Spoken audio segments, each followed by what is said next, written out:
Así que, hermanos, abra su palabra, abra su Biblia. Abra la Biblia en Juan capítulo 20. Juan capítulo 20, vamos a meditar en la palabra del Señor. Mire lo que dice versículos 30 y 31. Juan 20, 30 al 31, dos versículos. Oremos.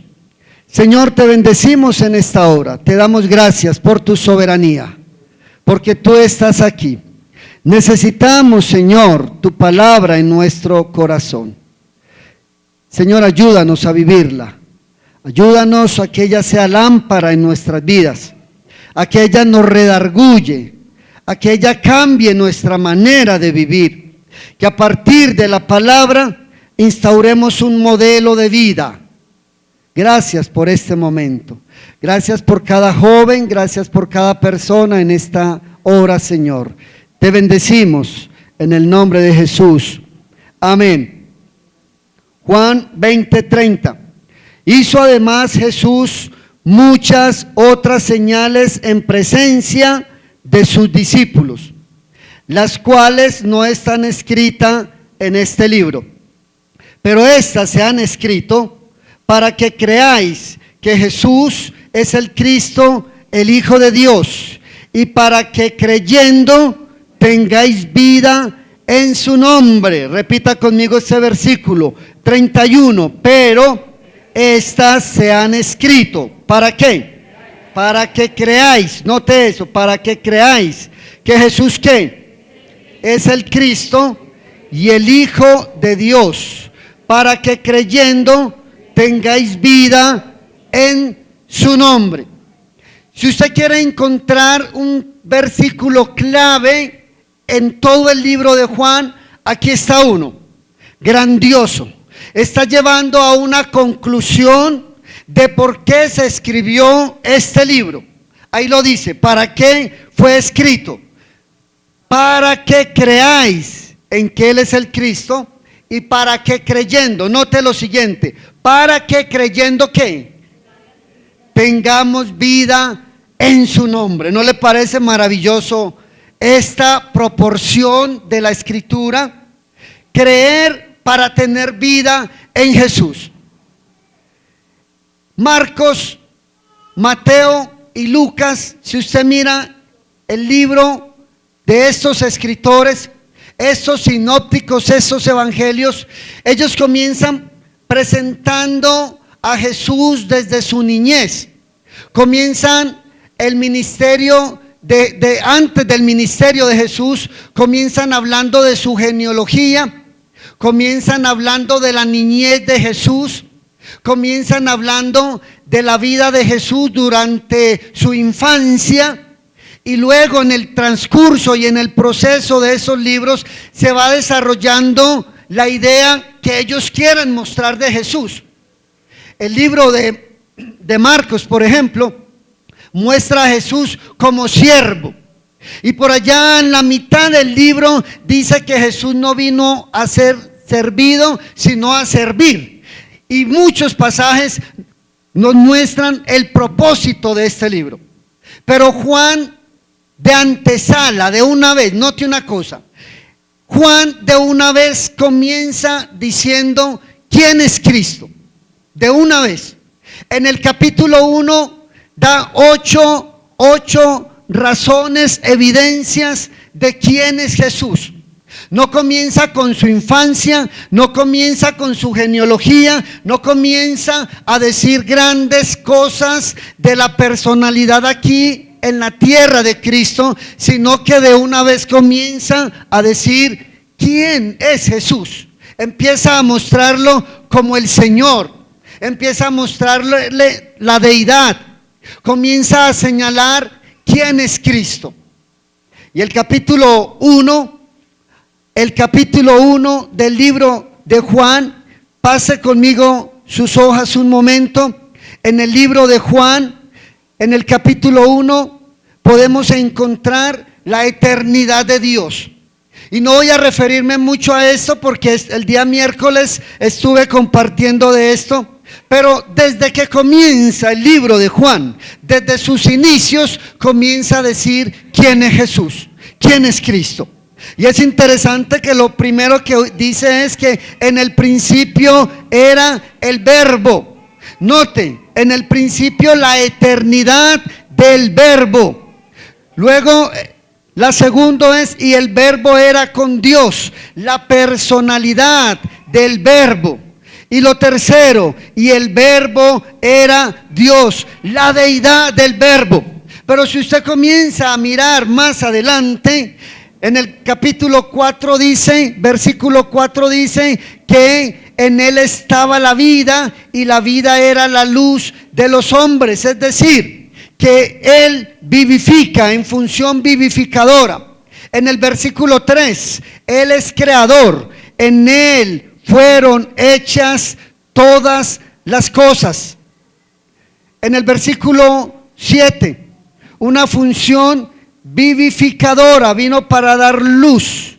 En el versículo 8 dice que se encarnó, que en él estaba la vida. En el versículo 12, mas a todos los que le recibieron, a los que creen en su nombre, les dio potestad de ser hechos hijos de Dios. Nota una cosa, Juan de entrada presenta a Jesús. Comienza con la deidad y con la divinidad del Verbo. No se va como los otros que comienzan la infancia, su genealogía, sino que de una vez establece quién es el Hijo de Dios. Y eso es importante recalcarlo, porque cuando Juan dice esto, en su tiempo había persecución. Era el año 60 aproximadamente después de Cristo.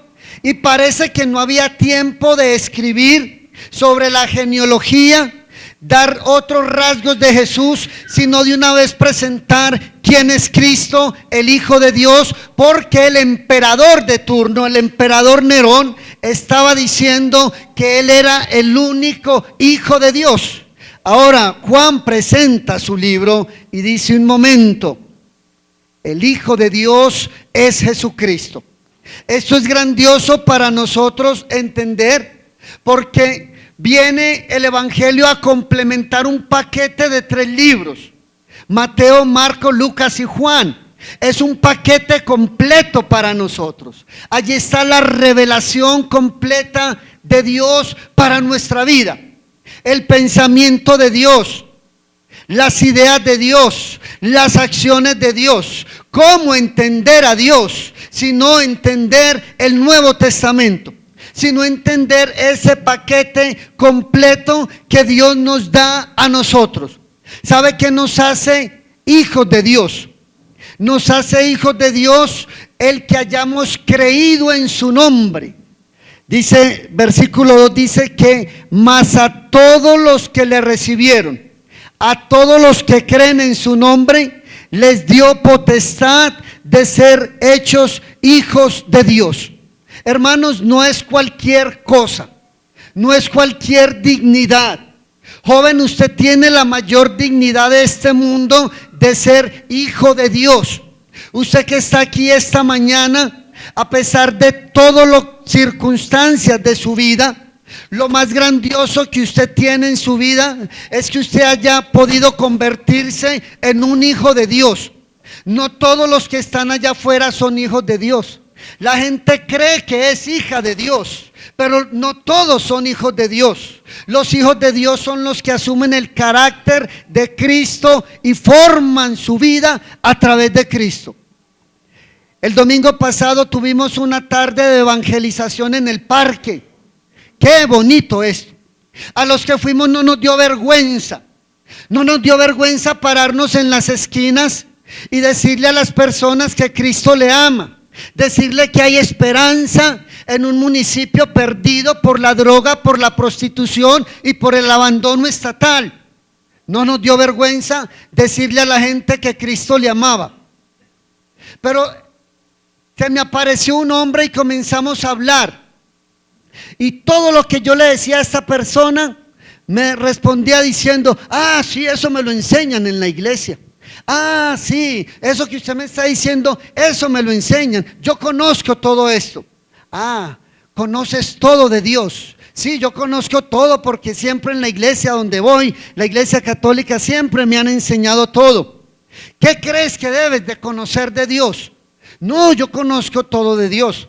¿Cuál crees que sea el mayor problema de tu vida hoy en día? Le dije, el mayor problema de mi vida es que una mujer me abandonó y quiero que regrese conmigo. Yo le dije, estás más perdido con esa mujer todavía porque a lo mejor nunca vas a volver. Pero el mayor problema que tienes es que necesitas arrepentimiento. Necesitas recibir a Cristo como Señor y Salvador. Puede que conozcas mucho de Dios, que conozcas mucha Biblia, que conozcas todos los dogmas que te han enseñado, pero no te enseñaron a obedecer a Dios. No te enseñaron a obedecer su palabra. Por eso necesitas de Dios. Y el hombre se quedó mirándome como quien dice, parece que tiene razón. En todo caso, hermanos, el hombre que no vive en arrepentimiento a través de la palabra no ha conocido del Señor. Déjeme decirle algo. Estuve contando esa semana que estaba leyendo el libro de Juan con ustedes, y en todos los capítulos aparece la palabra creer, la palabra creer. La palabra creer atraviesa todo el texto, atraviesa todo el libro desde el capítulo 1 hasta el capítulo 21, y en muchos capítulos se repiten 5, 6, 7 veces, en algunos 2 o 3, pero en todos los pasajes está la palabra creer, creer. Y aquí hay un énfasis muy importante para nosotros. ¿Por qué aparece la palabra creer 97 veces? Yo las conté. Si alguien descubre otra más, me la dice. De pronto en ese momento espabilé y no vi la 98. 97 veces la palabra creer. Aparece todo el texto, todo desde que comienza hasta el final está la palabra creer.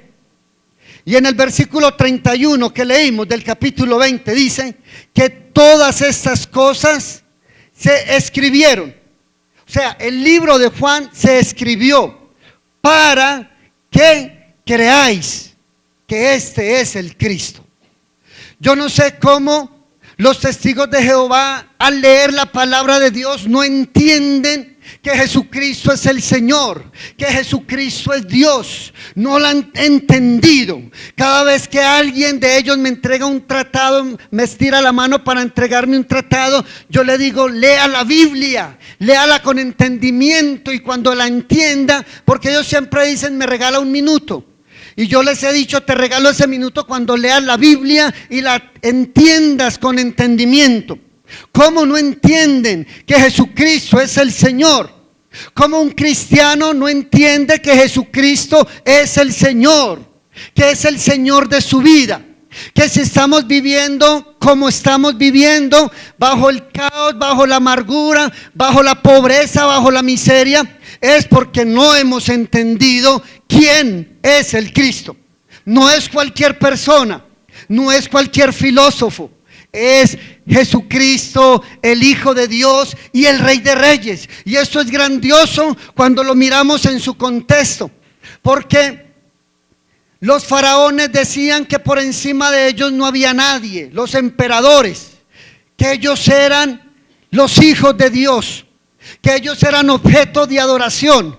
Pero vienen los cristianos en el siglo I y dicen, Jesucristo es el Señor. Eso rompió esa estructura. Ese fue el mensaje para ese tiempo: declarar a viva voz que Jesucristo es el Señor. Ese es el mensaje para hoy en día. Ese es el mensaje que usted y yo tenemos que publicar, y tenemos que decir que Jesucristo es el Señor, porque eso es lo que creemos, creemos que Jesucristo es el Cristo. En un tiempo como este, en un tiempo de relativos, en un tiempo de ideologías falsas, en un tiempo de profetas falsos, en un tiempo donde la palabra de Dios escasea, usted y yo debemos de levantarnos y decir que Jesucristo es el Señor. Y no solo que Jesucristo es el Señor, sino vivirlo en nuestra vida.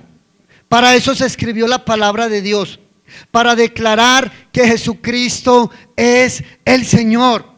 Note que en el libro de Juan hay algo muy interesante. Hay algo muy interesante y tenemos que aplicarlo para nosotros. Y es que hay una revelación progresiva del nombre de Dios. ¿A quién se le reveló el Señor? ¿Quiénes confesaron que tú eres el Cristo, el Hijo de Dios? Los que abrieron el corazón a Dios, a eso se les reveló el Señor. Cuando la mujer samaritana, note una cosa, ese es solo ejemplo. La mujer samaritana, Jesús se sentó frente a ella. Lo primero que ella le dice es: tú siendo judío, me dices a mí que soy mujer samaritana. Después le dice: Señor. En otro versículo 5 del capítulo 4, Señor. En el versículo 17 le dice que él es profeta. Le dice judío, le dice Señor y le dice profeta. Pero al final del libro le dice que él es el Cristo. Cuando abre su corazón y cuando ella va a los de su pueblo y les dice: venid, que creo que el Cristo está entre nosotros. Cuando esos hombres vienen, confiesan quién es el Salvador del mundo. Hubo una revelación progresiva del nombre de Dios a una mujer que abrió su corazón, a una mujer que entendió en ese momento quién le estaba hablando. ¿Sabe por qué nosotros estamos apagados en muchos momentos de nuestra vida espiritual? Porque no hemos entendido quién es el Cristo. Porque a través de la revelación progresiva no hemos entendido quién es el Señor. Y lo ponemos en el mismo nivel. Lo ponemos en el mismo nivel de un político, de un filósofo, de una religión, cuando Él está por encima de las religiones. Él está por encima de todo. Y no hemos entendido. Pero cuando abrimos el corazón a Jesús, entonces entendemos quién es el Señor. Note una cosa en la palabra creer. Y aquí es bueno que usted y yo hagamos énfasis, porque creer es algo muy profundo. Creer no es una argumentación lógica y racional. Por eso discutir con una persona que no tenga fe sobre Dios es imposible llevarlo a un convencimiento, porque por la simple razón la gente no entiende de Dios. El que no tiene fe está sumido en el abandono, nunca va a poder entender la palabra de Dios. Creer va acompañada de fe, una fe viva en quien hemos creído, no una fe muerta. Usted no ha creído en un razonamiento sentimental y emocional. ¿Sabe cuál es el problema de muchos cristianos hoy en día? El problema de muchos cristianos hoy en día es que creen en Jesús en su intelecto, pero no lo viven en su corazón, no lo llevan a su corazón para que a partir de ahí esa creencia en Cristo cambie sus expectativas, cambie su manera de vivir, cambie su forma de pensar, porque creer aquí no es simplemente tocar la mente y tocar las emociones, es tocar la totalidad de la vida, es tocarlo todo. Creer en Jesús es un seguimiento total. Mira, hermanos, es tan fácil creer. Creer es muy fácil, pero seguir a Jesús es muy difícil. Usted le pregunta a cualquier persona allá afuera que si cree en Dios. Claro que cree en Dios. Es más, todos los días va a misa o se confiesa o hace cantidad de cosas. Cree en Dios, pero sigue a Dios, obedece a Dios. Es una cuestión, es un argumento totalmente diferente. Es un argumento que solamente lo vivimos los hijos de Dios. Por eso somos tan poquitos. Por eso allá afuera hay tantos millones y millones que se pierden. Y nosotros somos tan pocos, porque es que creer a Jesús, creer en Jesús, no es una muestra del intelecto, sino una muestra de la totalidad de la vida.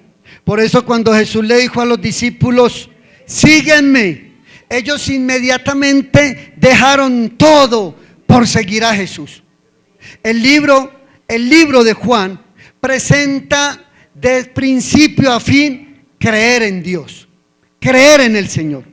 Me llamó la atención una cosa que descubrí y se las voy a revelar. Me llamó la atención una cosa que entendí, y es que hay un pecado grave en Juan. Hay un pecado grave, un pecado gravísimo en el libro de Juan. ¿Sabe cuál es el pecado grave en el libro de Juan? No creer en Jesús. Yo no había entendido eso. Eso lo entendí esta semana cuando leí los pasajes y entendí que los que rechazaron a Jesús, que los que lo hicieron a un lado, cometieron un pecado tremendo en su vida y fueron condenados. ¿Qué quiere decir esto? Que quienes no creen en Jesús como es, están pecando delante de Dios. No creer en Jesús es un pecado. Y se lo voy a demostrar por citas bíblicas. Mira lo que dice Juan 3:18. Mire este pasaje, cómo declaran que no creer en Jesús es pecado. Dice, el que en él cree no es condenado. Note esto, el que en él cree no es condenado, pero, note el contraste, pero el que no cree, ¿qué pasa? Ya ha sido condenado. Tremendo esto, que creer en Jesús nos libra de la condenación. Creer en Jesús te libra de la condenación. Pero ¿qué clase de creencia tienes en Jesús? Otro versículo, 3:36. Versículo 3:36. Mire lo que dice. El que cree en el Hijo tiene ¿qué? Pero el que rehúsa creer en el Hijo, ¿qué? No verá la vida eterna. Qué tremendo esto, hermano. No creer en Jesús, rehusar en Él, es perder la vida eterna. Por eso yo lo insisto y lo digo, que aquellos que no creen en Jesús y que lo colocan como un ángel, como un superhombre, ya están condenados porque rehusaron al carácter divino, a la persona divina de Jesucristo, rehusaron al carácter santo de Él y han perdido la vida eterna. El 6:29, mire lo que dice el 6:29. 6:29. Respondió Jesús y les dijo: esta es la obra de Dios, que creáis en el que Él ha enviado. Que crean en esa persona que Él envió, que crean en el Hijo de Dios. 6:40. Y esta es la voluntad del que me ha enviado, que todo aquel que ve al Hijo y cree en Él tenga vida eterna, y yo le resucitaré. ¿Cuándo? El 6:47. De cierto os digo, el que cree en mí tiene vida eterna. Y el último, el 8:24, capítulo 8, versículo 24. Por eso os dije que moriréis en vuestros pecados, porque si no creéis que yo soy, en vuestros pecados moriréis. No creer en Jesús nos lleva a la condenación. No creer en el Hijo de Dios nos lleva en la perdición. Estamos apartados. No es cualquier creencia. Usted no ha creído en cualquier cosa. Usted definitivamente ha creído en el Hijo de Dios. Por eso Él se presenta como el yo soy. El yo soy. Y presenta siete señales de que Él es ese Dios. Que Él es el pan de vida. Que Él es la resurrección. Que el que esté muerto en Él y crea en Él, aunque esté muerto, vivirá. ¿Sabe cuándo tiene usted vida? cuando usted comienza a creer genuinamente en el Salvador del mundo. Cuando usted, como dice aquí, Él para que creyendo tengáis vida en su nombre. No hay un nombre más glorioso que el nombre de Jesús. No hay persona más grandiosa que entender el nombre de Jesús. Qué maravilloso cuando venimos a Jesús, porque creer en Él no es cualquier creencia, no es una religión, es una persona en comunión, en deidad, el Padre, el Hijo y el Espíritu Santo en comunión con nosotros. Eso es una verdad. Por eso el libro de Juan se atraviesa en el libro creer. ¿De qué forma creemos en Jesús? ¿De qué forma estamos creyendo en el Señor? ¿De una forma profunda o superficial? Hágase esa pregunta. ¿Usted cree en Jesús? ¿Usted cree en Dios de una forma profunda o de una forma superficial? Hay un ejemplo maravilloso en el mismo libro de Juan. Cuando el Señor está con Pedro al final del libro, en el último capítulo, Él le pregunta: Juan, ¿tú me amas? Y Juan le responde: sí, Señor, yo te amo. Y por 3 veces le pregunta a Juan: ¿me amas?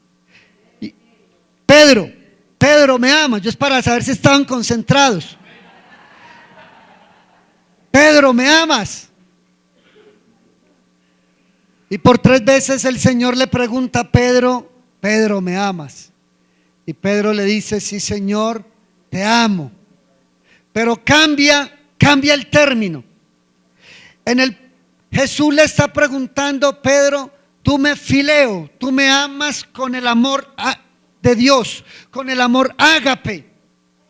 Tú me amas con el amor ágape, con el amor entrañable, con el amor profundo y desinteresado.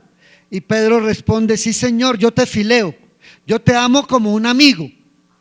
Y el Señor vuelve y le pregunta: Pedro, tú me ágape. Y él responde: sí, Señor, yo te fileo. 3 veces, hasta que Pedro entiende qué clase de amor le estaba pidiendo Jesús. ¿Cuál era la clase de amor? No era un amor social, no era un amor religioso, no era un amor condicionado a los problemas. Era un amor completamente desinteresado en todos los momentos y en todas las circunstancias de la vida. Y cuando Pedro entiende esto, es restaurado, porque tenía una confusión de cuál era el verdadero amor que le tenía a Jesús, en quién había creído. Y cuando Pedro entiende en quién ha creído, su vida cambia. Pedro nunca vuelve a ser el mismo. De hecho, quien pone los cimientos de la teología en el libro de Hechos, que esta semana usted lo va a empezar a leer, es Pedro, cuando entendió en quién había creído. ¿En quién ha creído usted? Su Dios es social, su Dios es de momentos. La vida cristiana que usted lleva es una vida que se reduce a 2 horas un domingo cada 8 días. Hay cristianos que su cristianismo es solo 8 horas a la semana. Mientras vienen y escuchan un mensaje, mientras cantan unas canciones, a eso se reduce el evangelio de esas personas. Pero el evangelio es más profundo que esto. El evangelio es un estilo de vida. Creer en Jesús no es para la acomodación en este mundo, sino para vivir en el reino de los cielos. Para terminar, ¿sabe a qué nos lleva creer en Jesús? ¿A qué nos lleva creer en Jesús? A la glorificación de Jesús en nuestra vida. Note una cosa: la palabra, el evangelio de nosotros no es para hacernos nuevos ciudadanos, buenos ciudadanos, para vivir bueno en este mundo. Hay personas que están acomodadas, tan acomodadas en este mundo, que se les ha olvidado el perfil eterno al que hemos sido llamados. No piensan en la eternidad.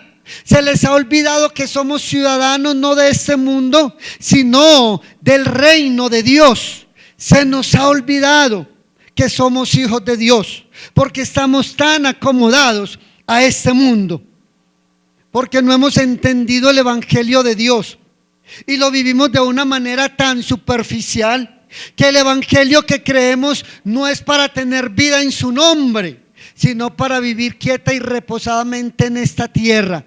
A eso no nos llamó el Señor. El Señor nos llamó a vivir una vida de glorificación en esta tierra. Cuando Jesús acabó su obra, le dijo al Padre: Padre, glorifícame, glorifícame. ¿Sabe qué es la gloria de Jesús? La gloria de Jesús no fue ser el mejor filósofo de la antigüedad, no fue ser el mejor hombre. La gloria de Jesús no consistía en todos los reinos y la fama y todo lo que le mostró Satanás. En eso no consistía la gloria de Jesús. La gloria de Jesús consistía en ir a la cruz, en morir por la humanidad, en morir por nuestros pecados. Por eso al final, cuando se acerca la hora, Él dice: Padre, la hora ha llegado, glorifícame. La gloria de Él era ir a la cruz y morir por nuestros pecados. Ese es el mensaje central del libro de Juan. Aquel que se despojó, que se hizo hombre, que se encarnó, como dice Juan 3:16, que todo cristiano debe conocerlo, memorizarlo. El texto más famoso de la Biblia, Juan 3:16, porque de tal manera amó Dios al mundo que ha dado a su único Hijo Jesucristo, para que todo aquel que en Él crea no se pierda, mas tenga vida eterna.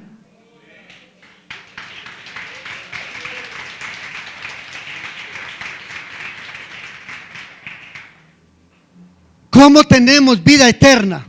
Por la glorificación de Jesús, por la muerte de Jesús. Esa fue su gloria. Por eso los judíos no lo entendieron. Por eso el mundo no lo entendió. Por eso el mundo de hoy no entiende que el evangelio es una renuncia, que el evangelio es morir a nosotros mismos, que el evangelio no es tan barato, que el evangelio cuesta, que la palabra de Dios no es una baratija que se consigue en el mercado, que no podemos pisotear el nombre de Dios, que nuestra vida debe proclamar con nuestro testimonio quién es Jesucristo. Y esta mañana, en este día, hay una iglesia que no ha entendido qué es creer en Jesús. Creer en Jesús es establecer las normas y los patrones, incorporar el reino de Dios en nuestra vida. Y eso cuesta, eso cuesta. Para muchas personas el evangelio es una baratija, y el evangelio es un estilo de vida tan aburridor que quizás por eso no se han comprometido con el Señor. ¿Sabe por qué? Porque no conocen al Señor, porque no saben en quién han creído. Por eso muchos no han entendido qué es el evangelio. Que el evangelio, cuando se lleva de una manera tan superficial, ¿sabe qué pasa? Cuando el evangelio es tan superficial, recuerden en el capítulo 6 que Jesús alimentó a 5,000. Pero después Jesús les da un discurso y ellos empiezan a seguir a Jesús. Y Jesús empieza diciéndoles lo que vale, lo que cuesta seguir a Jesús. Cuando Él se presenta como el Hijo de Dios, cuando Él derriba toda su religiosidad, todo su fariseísmo, dice por allá en el versículo 56 que muchos ya no querían seguirle, que muchos volvieron atrás. ¿Por qué volvieron atrás? Porque no querían seguir en la obediencia de Jesús, porque no querían vivir una vida al estilo de Jesús, sino que querían que Jesús les manipulara todas sus circunstancias, sus problemas, pero no querían obedecer a Jesús, llevar una vida acomodada. Por eso no entendieron y dijeron: dura es esta palabra, ¿quién la puede oír? Y desde entonces muchos de sus discípulos volvieron atrás. Hoy los que antes creían en Dios, los que antes adoraban a Dios, volvieron atrás. Y es fácil volver atrás cuando no conocemos de Dios, cuando no abrimos el corazón a Dios, cuando no nos metemos con Dios, cuando no leemos su palabra. ¿Cómo te va a hablar Dios? ¿Cómo se te va a revelar Dios? ¿Cómo vas a entender la palabra de Dios? Por eso hay tantas distracciones, mucho mejor que leer la palabra de Dios.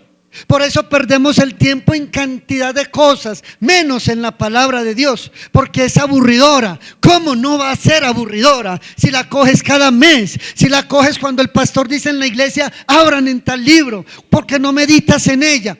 ¿Cómo vas a entender la palabra de Dios? ¿Cómo vas a entender sus caminos? ¿Cómo vas a entender cuando Dios te pide obediencia si no entendemos la palabra del Señor? Pero creer en Jesús es de una manera profunda, como aquella mujer pecadora que todos la iban a apedrear, y Jesús le dice: vete, porque nadie te ha condenado, ni yo tampoco te condeno. Vete y no peques más. Esa es la consigna para nosotros en esta tierra, en este lugar donde Dios te ha colocado. No peques más. El libro de Juan es atravesado por la palabra creer, porque la palabra creer trae obediencia, trae sometimiento, trae sujeción, trae intimidad con el Señor. No cualquiera que cree, escuche esto, tiene a Dios en su corazón. Por eso hay personas que aunque conocen de Dios, no tienen vida en el nombre de Dios. No le han sacado provecho al nombre de Dios. No le han sacado el jugo a la vida que es el nombre de Jesús. No han entendido qué es tener la vida de Cristo. No han entendido qué es vivir por Cristo. Por eso su vida es apacible. Por eso cuando llegan los problemas no saben para dónde coger. Por eso cuando llegan las tentaciones ahí mismo caen. Por eso, ¿sabe qué? Hasta brujos visitan algunos cristianos. Cuando no se cree en Dios, se cree en cualquier cosa.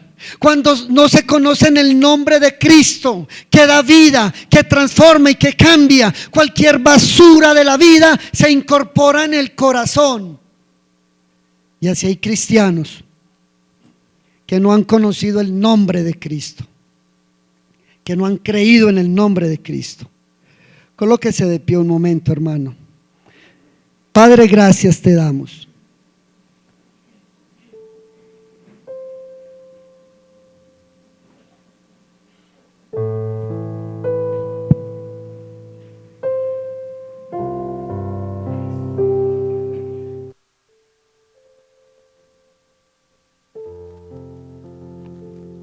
Dios, te bendecimos en esta hora.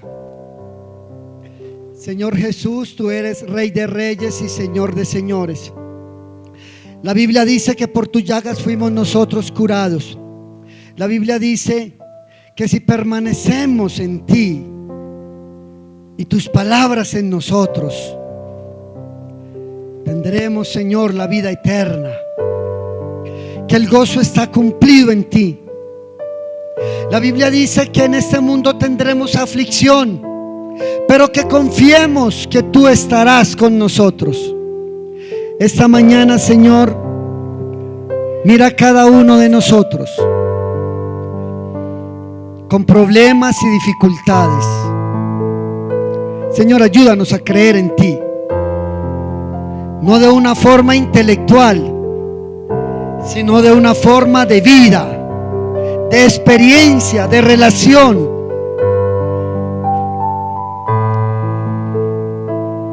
Déjeme, le hago una pregunta y con eso terminamos.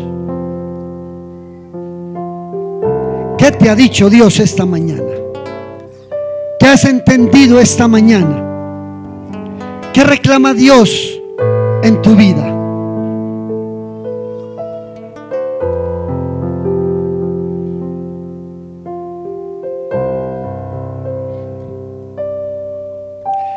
Algunos les está pidiendo que modifiquen su conducta.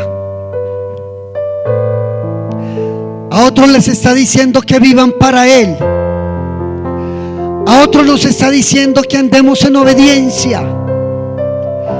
A alguien le estará diciendo que crea de corazón.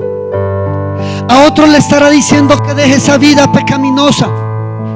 A otro le estará diciendo que se entregue al amor de Jesús. Señor, enséñanos a vivir la experiencia del reino. Enséñanos a vivir bajo la mano poderosa y santa de tu gloria.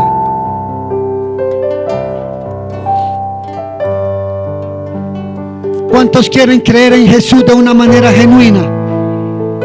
Levante su mano al cielo conmigo y empiece a orar al Señor.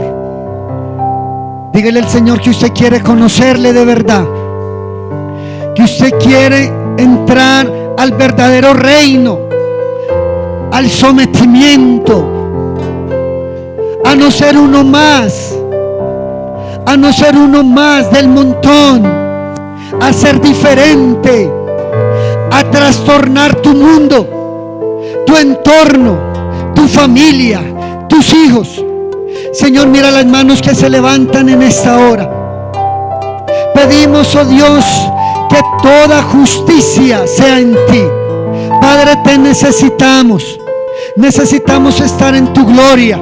Necesitamos vivir en el reino al cual tú nos has llamado. Yo no sé cuál sea su problema. Yo no sé cuál sea su necesidad esta mañana, pero preséntesela delante del Señor. Dígale: Señor, aquí estoy. Señor, estoy quebrado. Estoy quebrado porque yo no tengo amor para dar. Estoy quebrado porque soy una persona desesperada. Estoy quebrado porque mi economía está en la ruina. Estoy quebrado porque soy un fastidio para los demás. Estoy quebrado porque vivo en la esclavitud del pecado. Estoy quebrado, Señor, te necesito.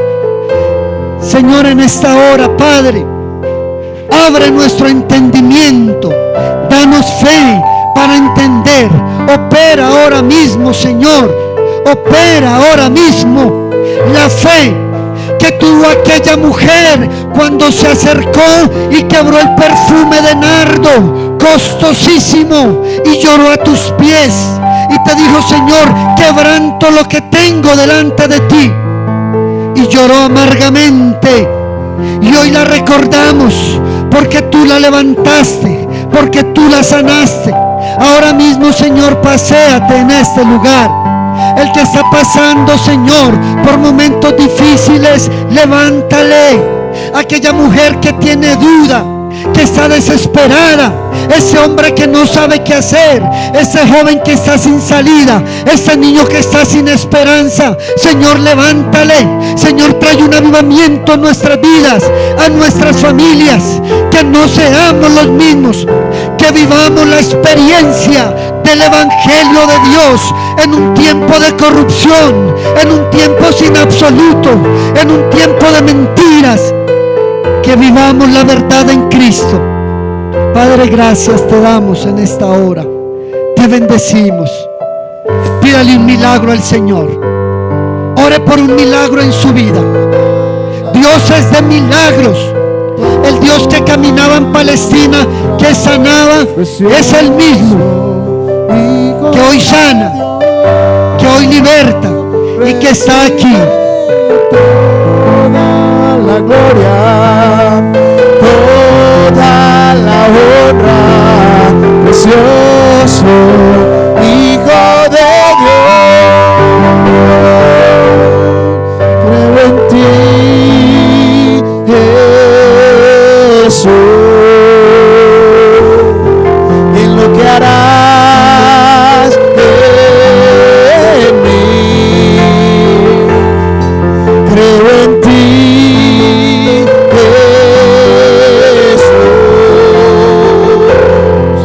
Lo que harás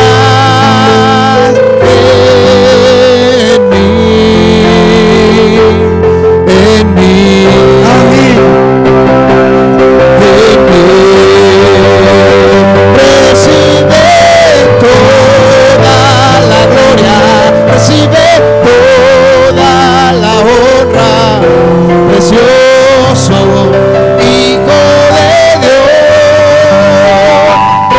recibe toda la gloria, toda la honra, precioso